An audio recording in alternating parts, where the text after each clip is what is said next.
Hello, and welcome to this Q&A for Survival Skills, making its international premiere in this virtual edition of Fantasia International Film Festival. I'm Andrew. I'll be moderating this Q&A. Very, very excited to have with us Quinn Armstrong, writer-director, Colin West, producer, Keara Burton, editor, and Vayu O'Donnell, who eagle-eyed viewers will recognize as Officer Jim Williams. Welcome, everybody. Thanks, I'm very excited to talk about this movie. There's a lot to talk about. For the audience, though, I will direct your attention to the fact that there is a Q&A feature where you can ask your own questions about the film. I wrote the text for the program for this film, and the moment I was sent it, I was thrilled because I adore old VHS ephemera, the police training videos that this film is kind of based around. So how did that sort of stuff spark your interest, and what drove you to adapt that style into a feature? So the first part of all this was I've sort of been working and volunteering on and off at domestic violence shelters for quite a while, and I had written a version of essentially this story that was very sort of straightforward and earnest, and it was about a cop who got involved in this thing, and it was very sort of conscientious and very, very boring. And completely independent of that, I happened to be sort of wandering around the internet, as one does sometime in 2015, and I came across this video, Surviving Edged Weapons, which is a insane piece of filmmaking. So it's a police training video from 1988 that is absolutely bonkers. And I thought, what would be the stupidest thing I could do with this? And I thought, what if we took this very earnest drama about a very serious issue and combined it with a parody of this very weird sort of genre of police training videos from a very particular time in American history. And I wrote the script, and I kept kind of rewriting it. I passed it on to people. Colin was one of the first people who read it, and I kept waiting for someone to tell me to stop this madness, and no one ever did, and now here we are. It was too good, Quinn. There was no way. Well, it works fantastically well. I think, as I'm sure you were aware when you were writing it, when the earnestness comes as a kind of like a surprise, or not earnestness, but when the serious material comes as a surprise, it's far more effective, I think.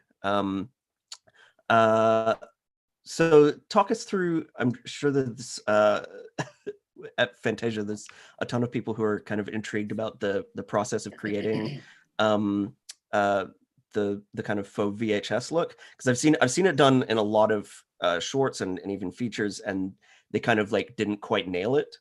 But you folks seem to do really well with it.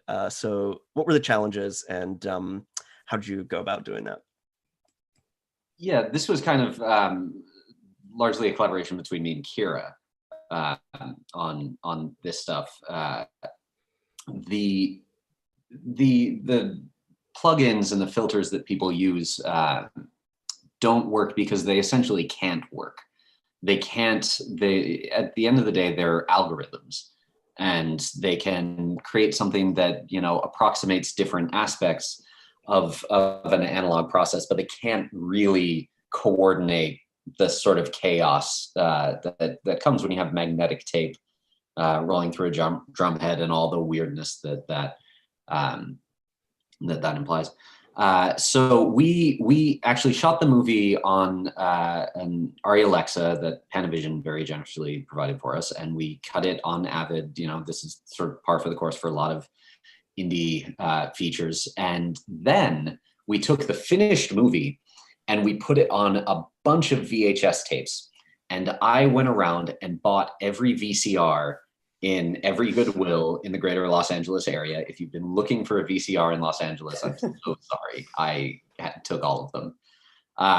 And what you do is you pop the top off of the VCR and you run the tape through it. And there's a thing in the middle of the VCR called a drum head. And that's the sort of optical housing. That's where the data gets read, basically. And you can use magnets and knives, and if you're very careful, you can use fire to create different patterns of static and different warps and tape wrinkles and all that sort of thing. And it was kind of like live DJing the effects in a way, because the tape just runs through and you play and you try to figure it out. You do it over and over and over again until you get it right. And the VCRs only lasted like 30 minutes because the magnets just knock them off the housing and they just turn to static. They can't do anything.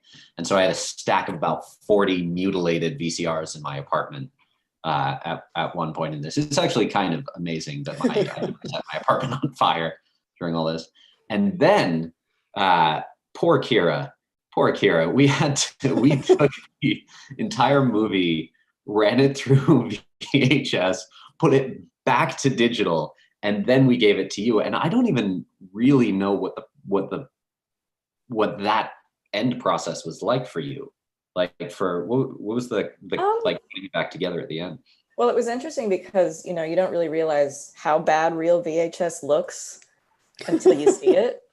So it was like kind of remarkable to see it spending like so many months imagining what VHS would look like and having to apply that idea to the edit, which I think was the most creative challenge, or the biggest creative challenge for this entire thing, was imagining that it would look that way. And then finally getting it back and kind of the shock of that was like, oh, wow, this is what this looks like.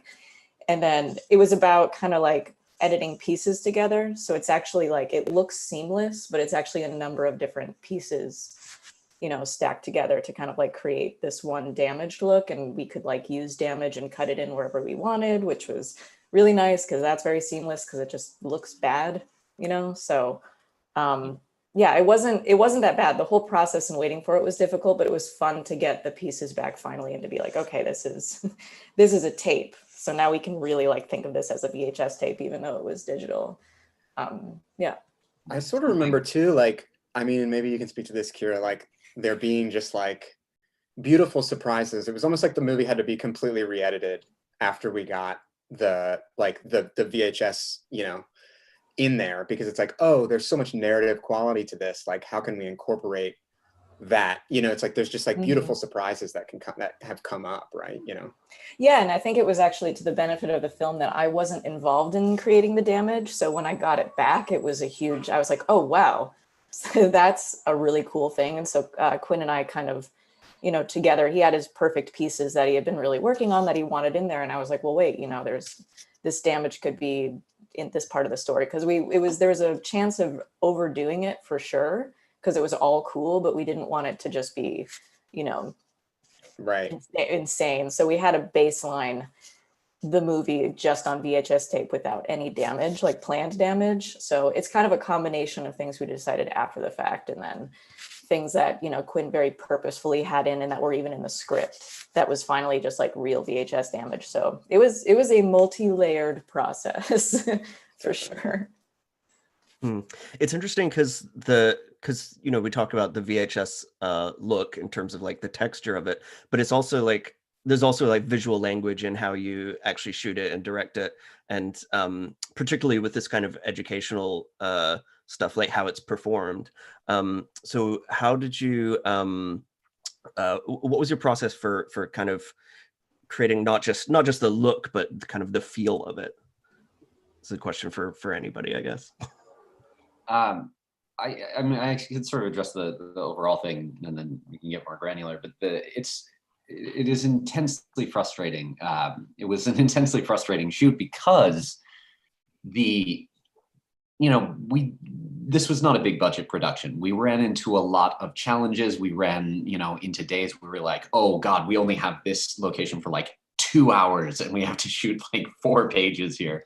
And so, there was no way to elegantly solve those problems, because if we had shot, like, oh, we're going to shoot like a beautiful oneer through this thing and that'll save us time, it would have stuck out like a sore thumb, because those kinds of solutions, that kind of blocking, that sort of thing doesn't really exist in these training videos. And it was kind of a leap of faith in certain scenes where we just had characters walk in, sit down, we were over the shoulder on one, over the shoulder of the other, master of the scene, and that's it. And thankfully, we had actors who could carry that off. And the entire, all the support around those choices was really great. So we, I think, basically got away with it. But it was touch and go. I'm kind of curious about that, like in terms of like Vayu, like did you actually even think about the way that we were shooting as we were shooting, or were you just sort of like dead set on character? I just kind of trusted that you guys were doing what you were doing. Like I wasn't trying to, besides the character that we that kind of came about with Jim, and the varying levels of affect that Quinn and I can, always talked about, between takes. I was more worried about kind of Jim's journey, and just trusted that you guys were going to be doing what you were doing. And in retrospect, and even hearing this conversation, I think it's much better that happened, instead of me trying to put something else on top of it, as far as trying to fit into some sort of idea or notion of what this device was supposed to be, Right. Yeah. Mm-hmm. Right. So you were just playing the character, and let everyone else kind of do their own job. That's pretty much just like playing the character. I mean, the largest challenge was like Jim's level of affect, and trying to negotiate that over the course of the film, so that it erodes in kind of an organic way, so that you get that kind of arc of innocence to experience, of optimism to kind of jaded knowledge, and that was the biggest challenge, I think, for me, in the sense that we shot everything out of sequence. So it was kind of, okay, is this, Quinn and I quickly, over the course of a long process in discussing this pre-shoot, we kind of came to a kind of a verbal shorthand, where we were saying, is the affect at a level 10 here? Is it a level 3? Is it a level 6? And 10 being the highest level of affect, more plastic, more smile, and 0 being kind of just a dropped-in real person.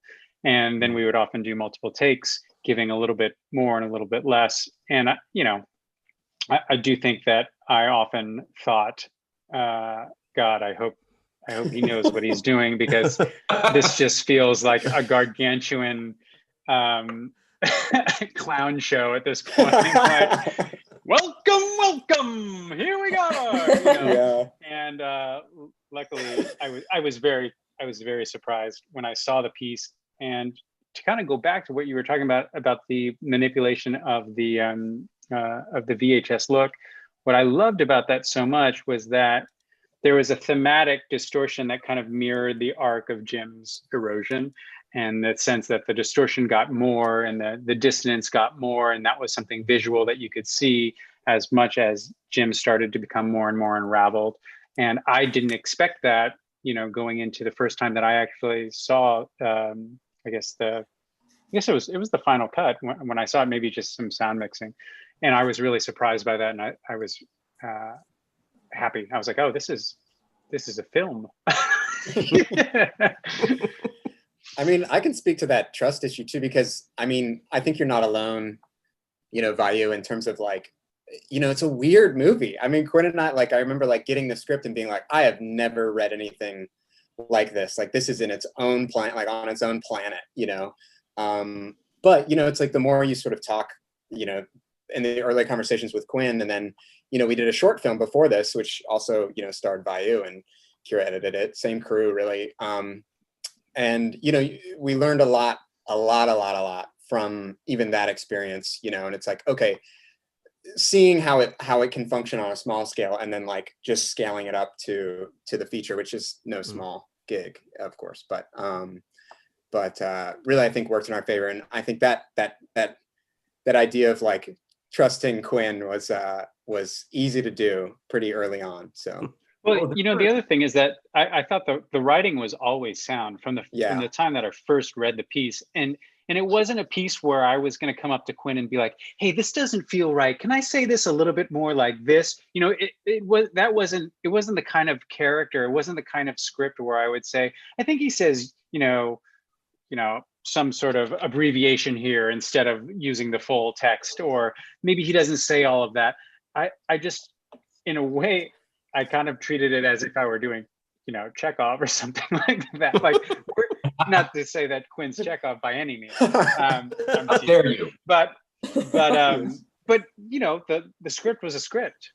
There was no deviation from the script, and in that sense, there was a release into it. You know, just the release of trust of just saying, okay, he's obviously got a clear vision for what this is, and I'm just going to go along for the ride.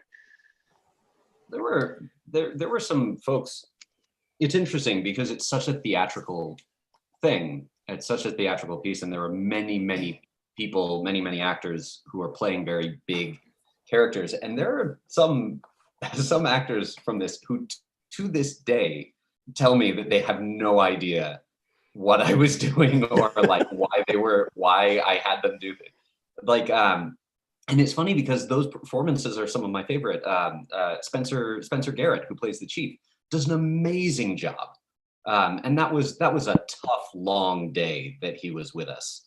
And he did a phenomenal job. And I don't know if you remember, Vayu, like through a lot of the shoot, he was like, I feel like the acting police are going to come and arrest me. But you were also like, Quinn was throwing, you know, wrenches at him left and right, kind of messing with him, like, let's move this desk a little closer to the wall while he's not looking, and let's you know, like literally rearranging the furniture while he was not looking and off stage, just so that he would have more obstacles to have to deal with that he wasn't expecting.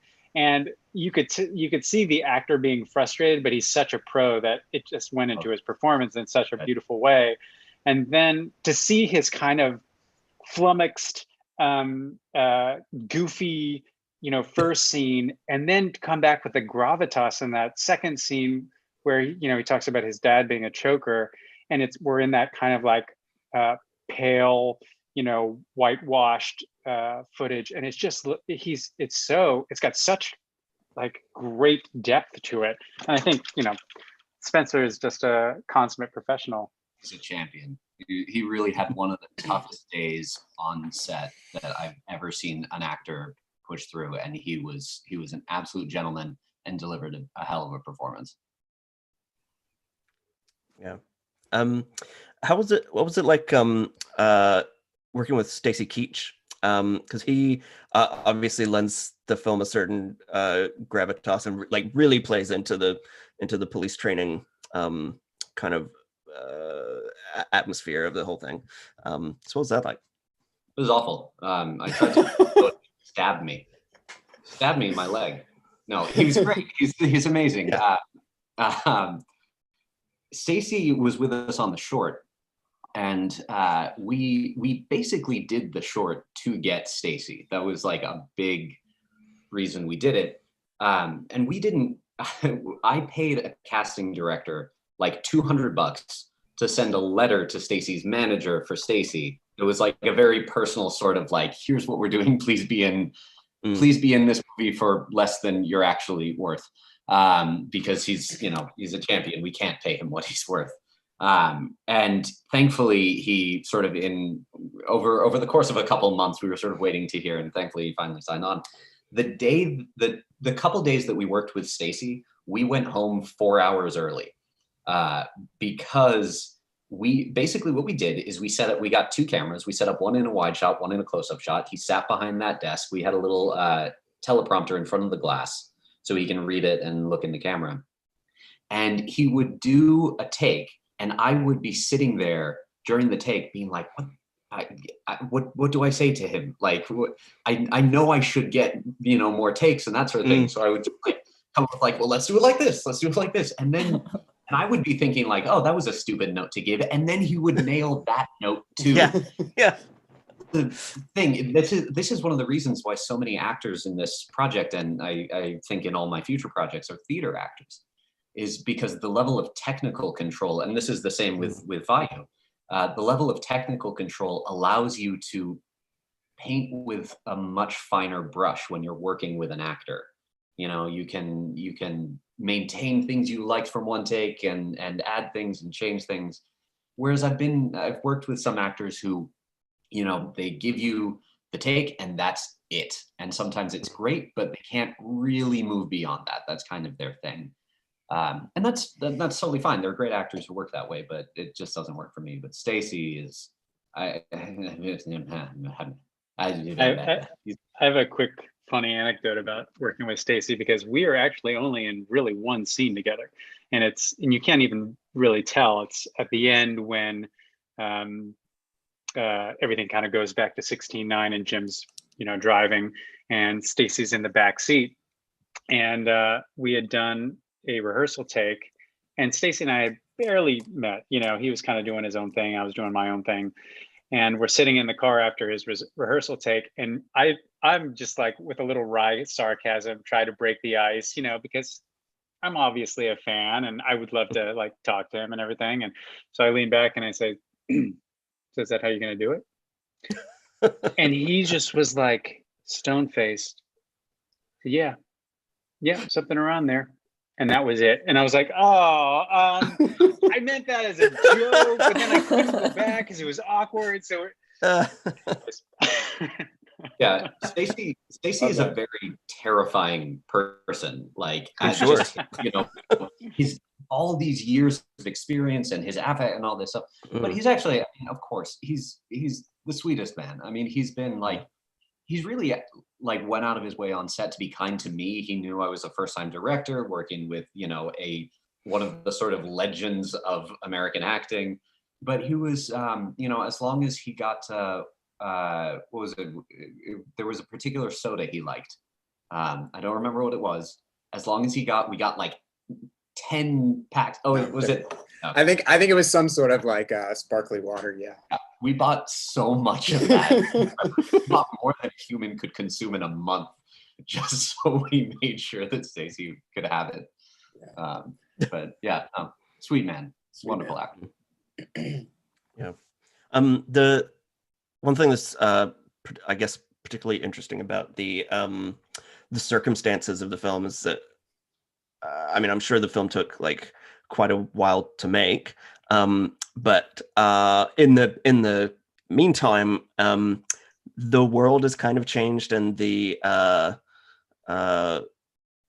suddenly some of the issues that the film raises have become much more visible, and particularly like, you know, issues of police overreach and things suddenly very much in the public discussion. How does it feel, how kind of having made this film kind of independently to that, and then suddenly there's this whole new context that you're dropping it into?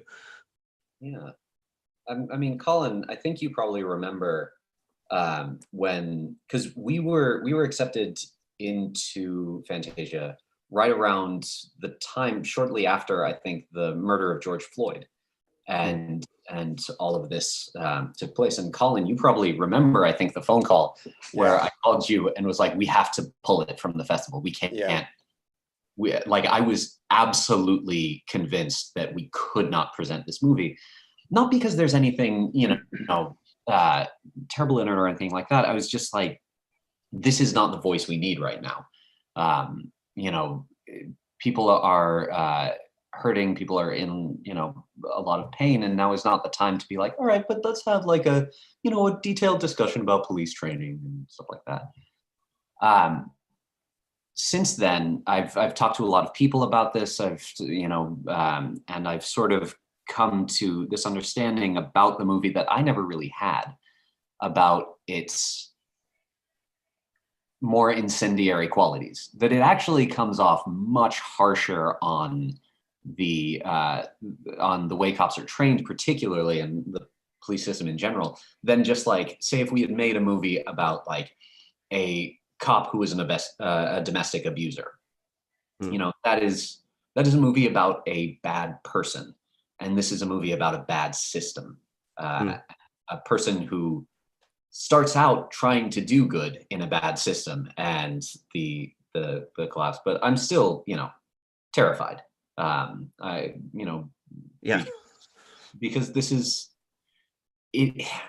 It's such a large subject. Police brutality in the United States right now is such a large subject, and there are areas of that subject that I can't really speak to. You know, particularly when we talk about areas around race right now, I can't really claim to speak with any authority around that.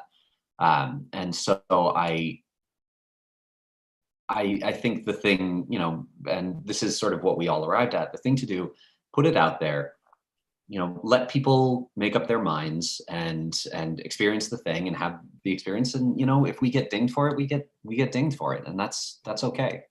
I don't know. I'm curious because I've been talking about this in interviews, but I haven't really talked to y'all about how you guys feel about it.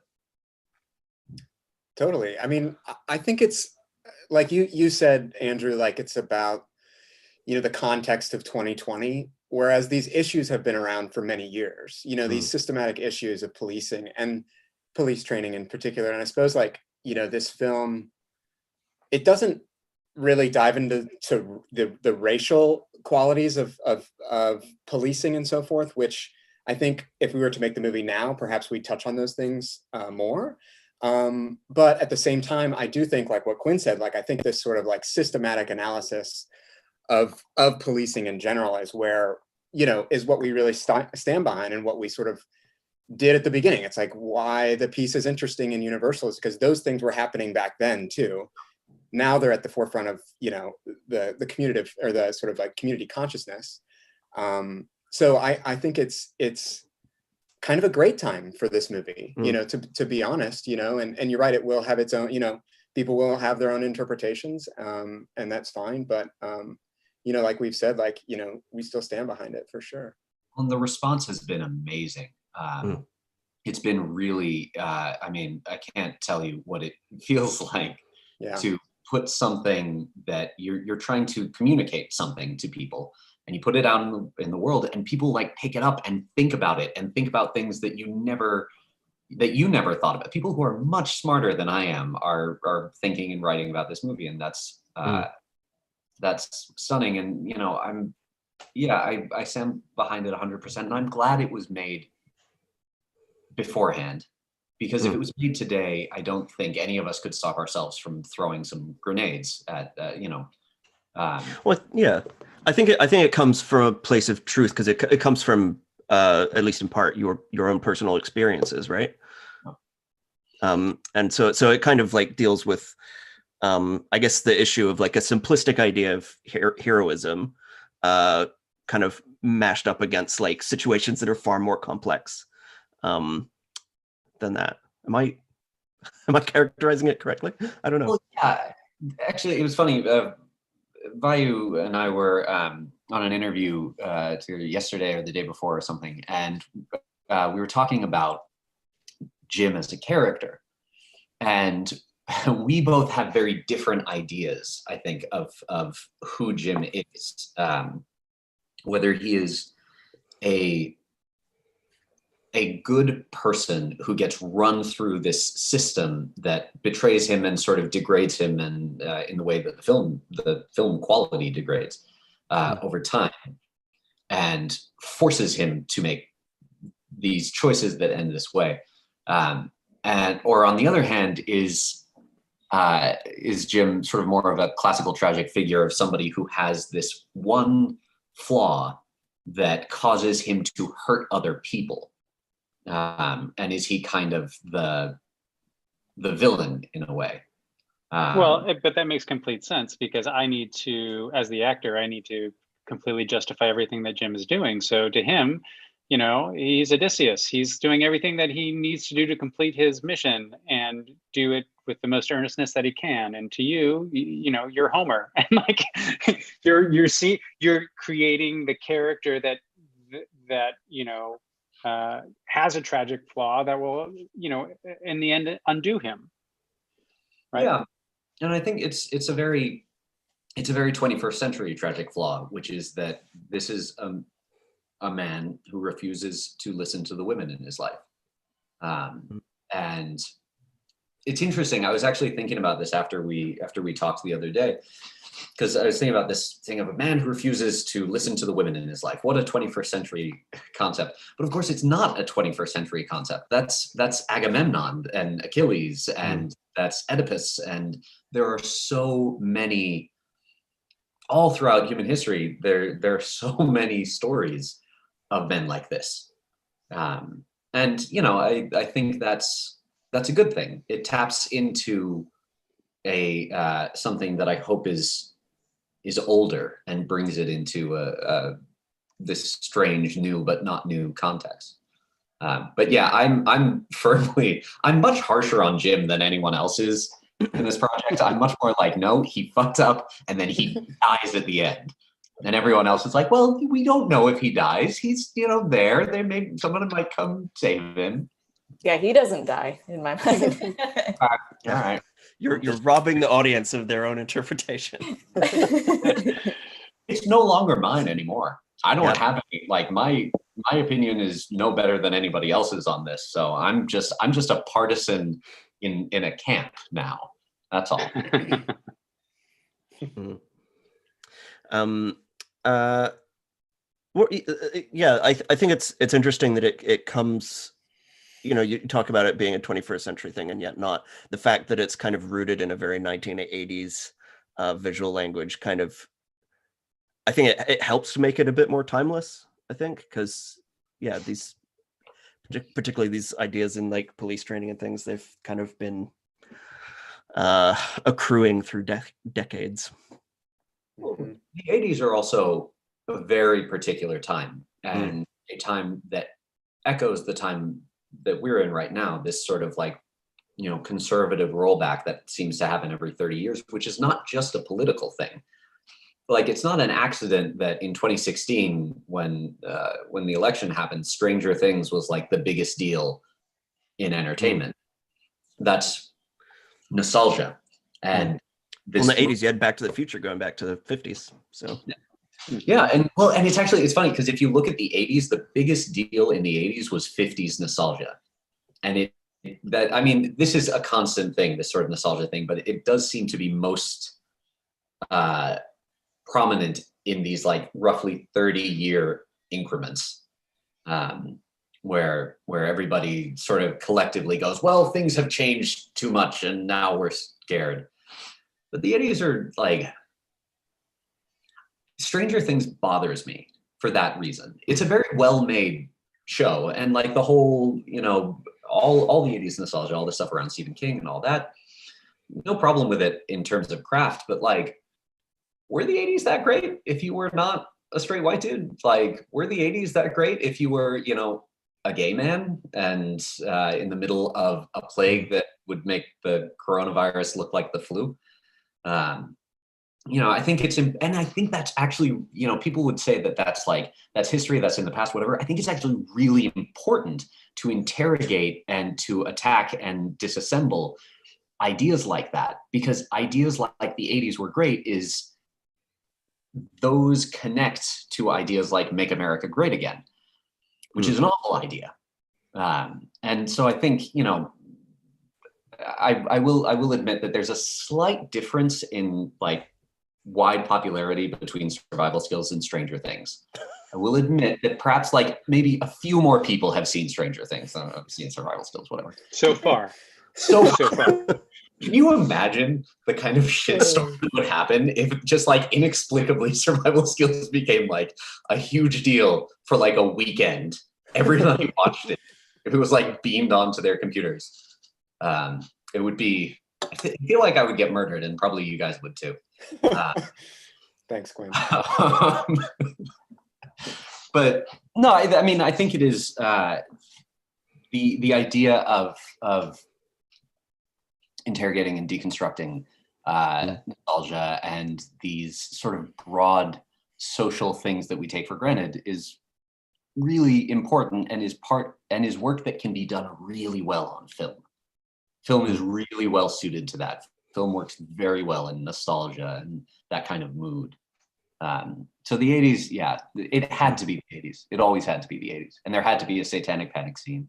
And there had to be, you know, this and Well, this. I'd also like to point out that in the narrator's scenes, you know, in his office, not only is, you know, Ronald Reagan in the background, but there is how many American flags we counted? Like 12 or 17, or it was crazy. There's In more that one as it goes frame. on. Yeah, more and more as it goes on. Well, and there's also a fun little game to play for people who are watching this is count the crosses. Look at the scenes where there are crosses in the background. That is Keara's like, what?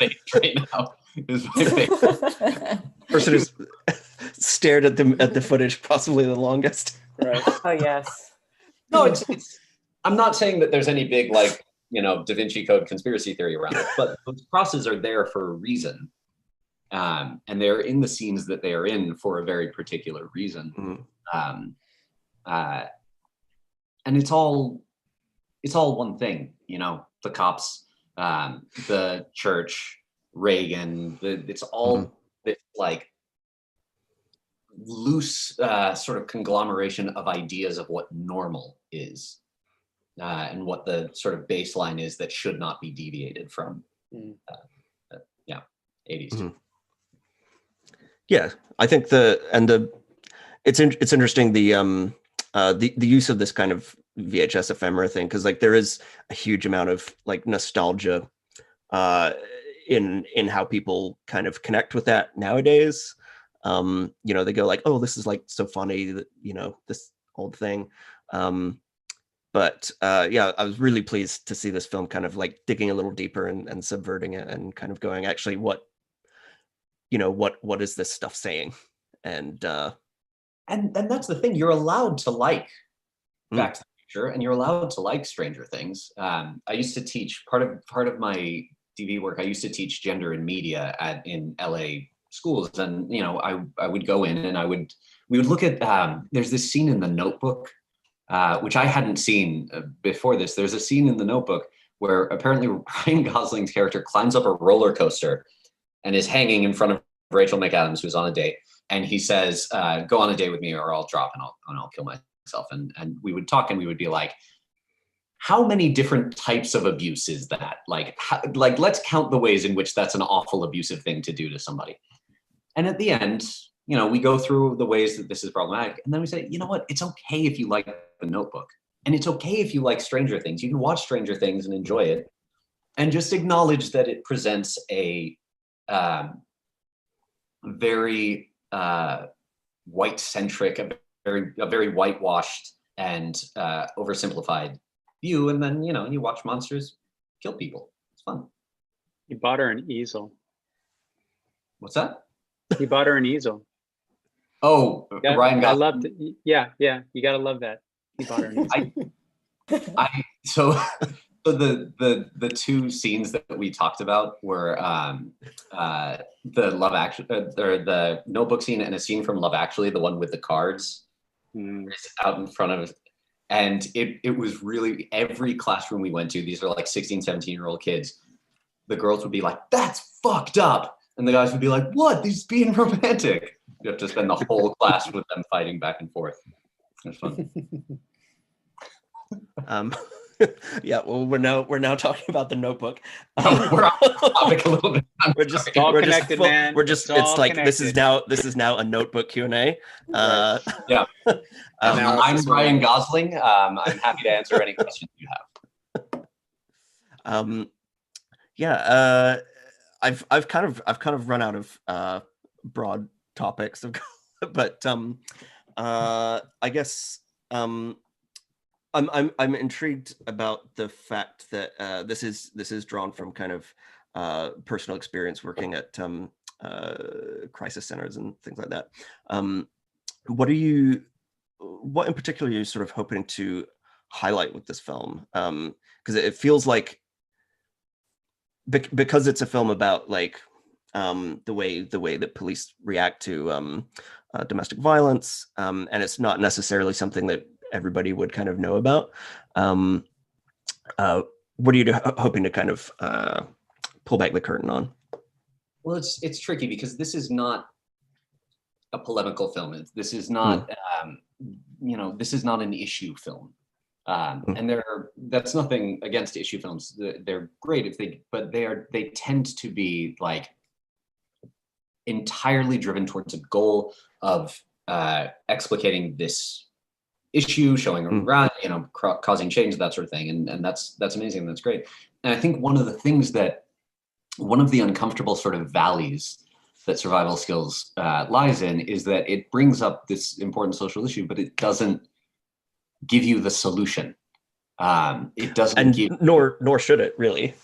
Yeah, but I mean, there are often we don't need movies where, someone is in about a woman in a situation of domestic violence who tries to get out and then fails and everything is awful. That's not really helpful.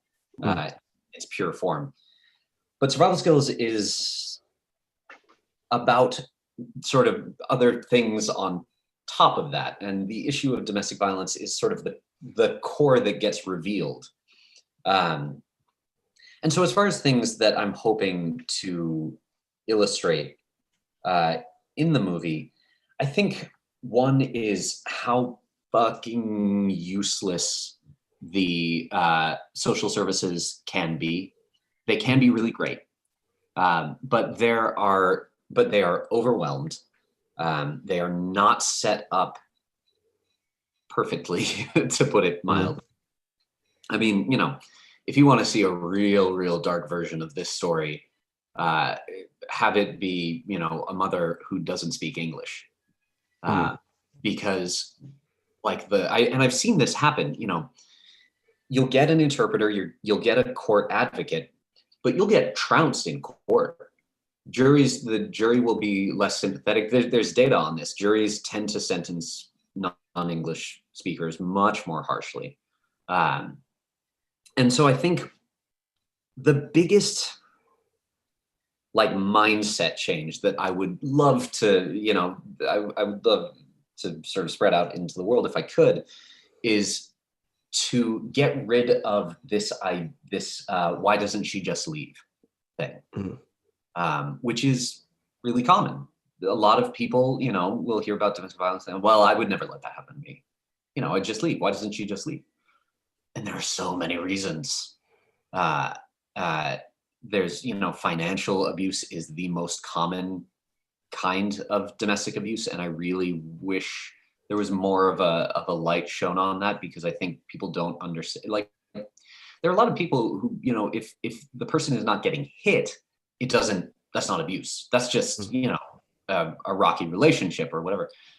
But physical abuse is not even close to the most common type of abuse. Financial abuse is first. Then there's emotional abuse, verbal abuse. There are all kinds of there are various kinds of sort of culture-specific abuses that can happen. If you have certain religious practices that can also force people to stay in violent situations. There are cultural reasons. There's all sorts of reasons.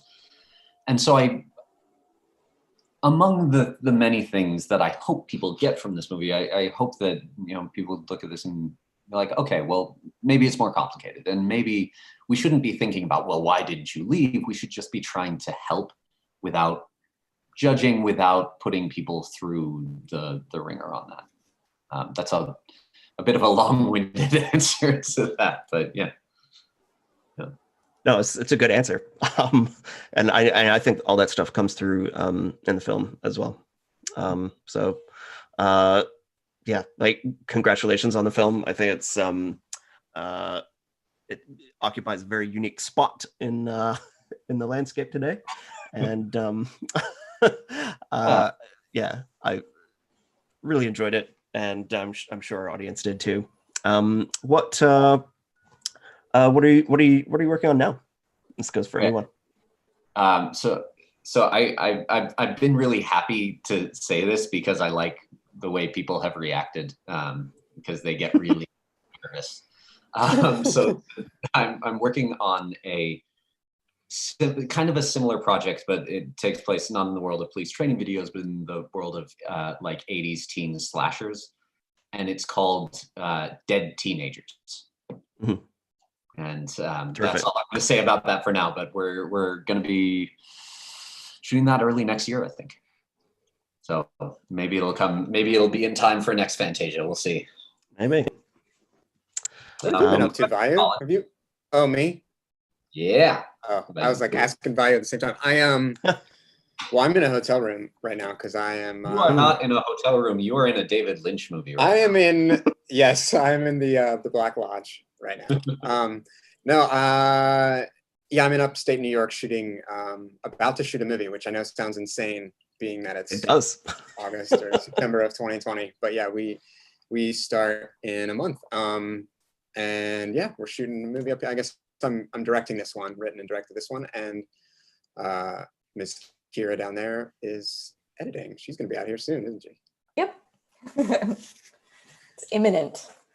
It is imminent. It's an amazing script, by the way. I understand, but I've read it, and it's so good. And, Thanks, man. What are you doing, Vayu? Been doing a lot of writing and producing recently. So I'm actually working on an animated, like a 22-minute animated piece right now that's been optioned that I'm writing and producing on. And then I've just been writing my own. I've got a pilot that I've been working on and finished a spec script for Ray Donovan, which is out at Austin Film Festival and a couple other places. So a lot of writing and producing awesome. these days. I think writing is the thing to do right now. Yeah. Well, there's not a lot of theater happening right now, and film is just slowly starting to pick up. There are a couple crazies in upstate New York who are about to do a production, but besides that, I don't know anything else. Yeah. Great. Well, I wish you all the very best for your